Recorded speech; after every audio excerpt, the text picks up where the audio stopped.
Hello. ഇവളെന്നെ കൊല്ലുന്ന തോന്നണേ അച്ഛാ. അച്ഛാ അച്ഛാ, കാഞ്ചന എന്നെ വെറുതെ അടിക്കാന്ന് മാത്രല്ല ഇപ്പൊ വെടിവെക്കാനും തുടങ്ങി. അവളെന്നെ എൻകൗണ്ടർ ചെയ്ത് കളയാ അച്ഛാ. എന്നെ വന്നത് രക്ഷിക്കാ. നാട്ടില്ലാത്തവനെ, നീ എന്റെ മകനാണെന്ന് പറയാൻ എനിക്ക് നാണം തോന്നുക. എവിടെയാടാ, എവിടെ നിന്റെ സിംഗടികളൊക്കെ? അച്ഛാ, അച്ഛന് അവളെ പറ്റി ശരിക്കും അറിഞ്ഞിട്ടാ. അവള് പെണ്ണല്ല, അവള് കാലനാ. കോർപ്പറേഷൻകാര് നായ്ക്കളെ പിടിച്ചോണ്ട് പോകുന്ന പോലെ നമ്മുടെ ആൾക്കാരെ കൊണ്ടുപോയത്. പക്ഷെ ഞാൻ മാത്രം എങ്ങനെയോ രക്ഷപ്പെട്ടതാണ് അച്ഛാ. ഏയ് മാതേഷേ, ഞാൻ പറയുന്ന കേൾക്ക്.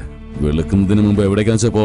അവളെന്നെ ഓടാൻ സമ്മതിച്ചല്ലേ? എവിടെ നോക്കിയാലും പോലീസുകാരാ. എല്ലാ ചെക്ക് പോസ്റ്റും ചെക്ക് ചെയ്യുന്നുണ്ട്. അച്ഛാ, അവളുടെ കയ്യിൽ എങ്ങാനും എന്നെ കിട്ടിക്കഴിഞ്ഞാൽ അവളെന്നെ കൊന്നുകളയാ അച്ഛാ. ശരി ശരി, നീ അവിടെ പേടിച്ച് മരിക്കണ്ട. നീ ഇപ്പൊ എവിടെയുള്ളത്? ഫാം ഹൗസ് ഇല്ലേ, അതിലെ കിച്ചന്റെ അകത്തുണ്ട് അച്ഛാ. വെളുക്കുന്നവരെ നീ അവിടെ തന്നെ ഇരിക്കേ. നേരം വെളുത്തിട്ട് നിന്നെ ജഡ്ജിയുടെ മുമ്പിൽ കൊണ്ടുപോയി അവിടെ നിന്ന് നമുക്ക് ബെയിലെടുക്കാം. പിന്നെ അവൾക്ക് ഒന്നും ചെയ്യാൻ കഴിയില്ല. ഓക്കെ അച്ഛാ, ഓക്കെ അച്ഛാ.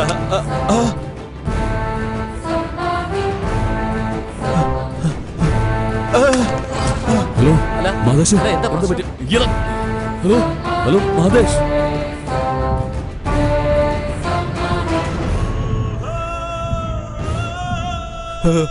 വേണ്ട കാഞ്ചന, ഞാൻ പറയുന്നത് കേക്ക്. വെടിവെക്കല്ലേ കാഞ്ചന. അച്ഛാ,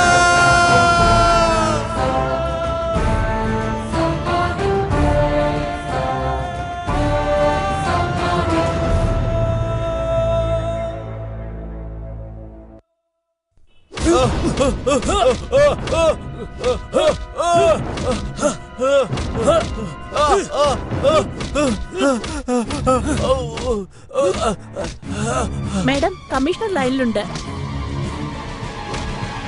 കണ്ടിന്യൂ.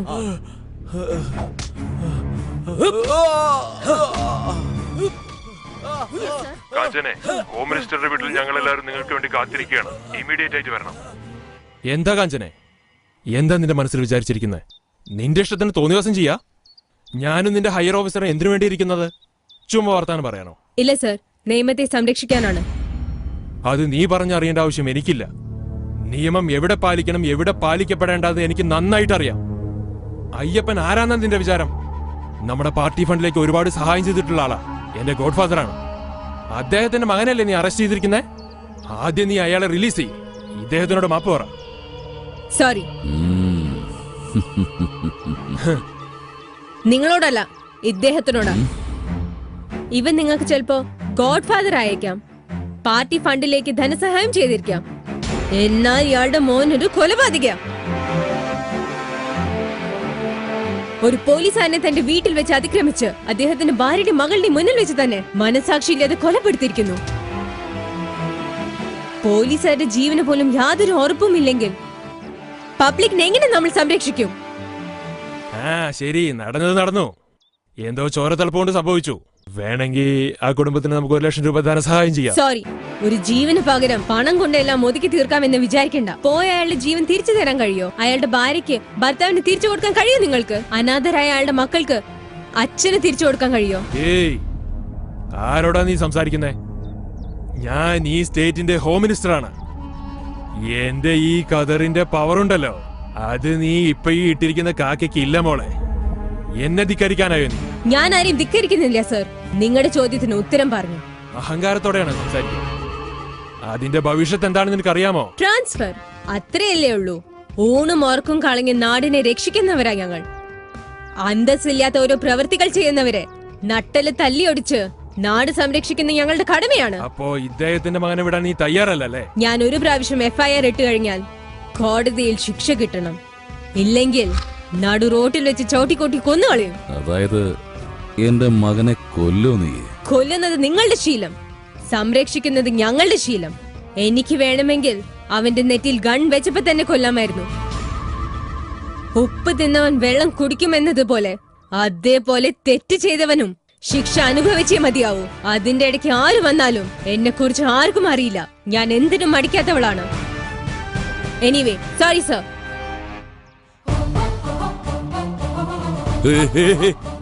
ഒരു ഹോം മിനിസ്റ്റർ, ഇയാളുടെ വാക്ക് പോലും കേൾക്കാതെ അവള് പോയിരിക്കുന്നേ. കമ്മീഷണർ, ഉടനെ തന്നെ അവളെ സസ്പെൻഡ് ചെയ്യൂ. സർ, നിങ്ങൾ വിചാരിക്കുന്ന പോലെ no argument, only implement. Suspend Har.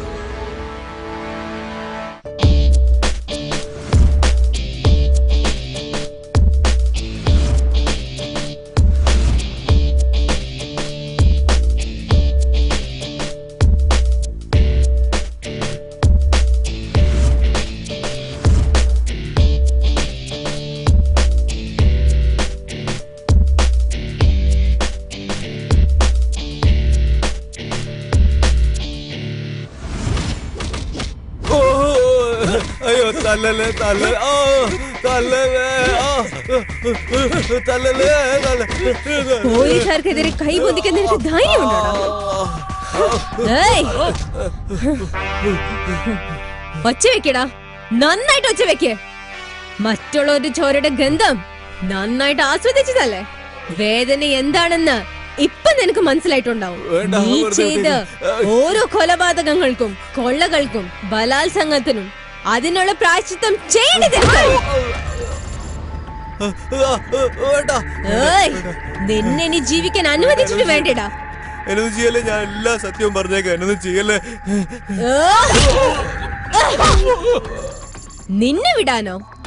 നിന്നെ വെറുതെ വിടാനായിരുന്നെങ്കിൽ ഒറ്റൊരു ബുള്ളറ്റിന്റെ ആവശ്യമേ എനിക്കുണ്ടായിരുന്നുള്ളൂ. വേദനിച്ച് പൊളങ്ങി പൊളങ്ങി മരിക്കുന്നത് എനിക്ക് എന്റെ കണ്ണുകൊണ്ട് കാണണം. നാരായണ,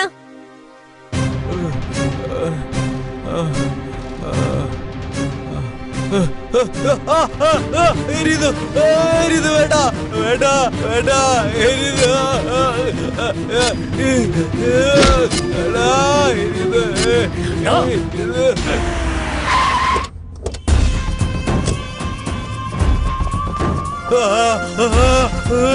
എന്താടാ, നിനക്ക് കുളിര് പോരുന്നുണ്ടോ? നല്ല തണുക്കുന്നുണ്ടോ?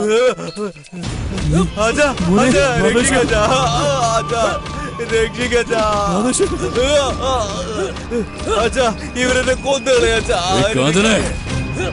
എന്റെ മകനെ തല്ലാൻ മാത്രം നിനക്ക് ധൈര്യം ഉണ്ടായല്ലേ?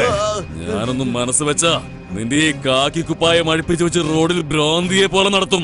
ഏയ് അയ്യപ്പ, മിണ്ടാതിരിക്കുന്നുണ്ടോ? ഇനി നിന്റെ തിരുവായ തുറന്നാൽ നിന്റെ മകന്റെ സ്ഥിതിയായിരിക്കും നിനക്കും. അതിനെ പറഞ്ഞതനുസരിക്കേ എന്റെ മകനെ വിട്. ഞാൻ അകത്ത് വന്നാൽ പിന്നത്തെ അവസ്ഥ പറയാൻ കഴിയില്ല. ഏയ്, ഒച്ച വെച്ച് പേടിപ്പിക്കാൻ നോക്കരുത്. ഇത് പോലീസ് സ്റ്റേഷനാണ്, നിന്റെ അമ്മായച്ചന്റെ വീടല്ല. എന്നെ കുറിച്ച് നിങ്ങൾക്ക് അറിയില്ല എസ്. ഞാൻ കാല് വെച്ച സ്ഥലത്ത് പിന്നെ ഒരു പുല്ല് പോലും മുളക്കില്ല. അതേ സ്ഥലത്ത് ഞാൻ എന്റെ ഈ കാല് വെച്ചാൽ നീ വെന്ത് വെണ്ണീറായി പോകും. ഏയ്, വേണ്ട കാഞ്ചനെ, നീ വെറും ഒരു പെണ്ണാണെന്നുള്ള കാര്യം മറക്കണ്ട. എന്താ പറഞ്ഞത്? ഞാൻ വെറും ഒരു പെണ്ണാണെന്നോ? നിനക്ക് ജന്മം തന്ന് മുലയൂട്ടിയത് ഒരു പെണ്ണാണ്. നിന്റെ കിടപ്പറ പങ്കിടുന്നതും ഒരു പെണ്ണാണ്. ഈ നാട് ഭരിച്ചിരുന്ന ഇന്ദിരാഗാന്ധിയും ഒരു പെണ്ണാണ്.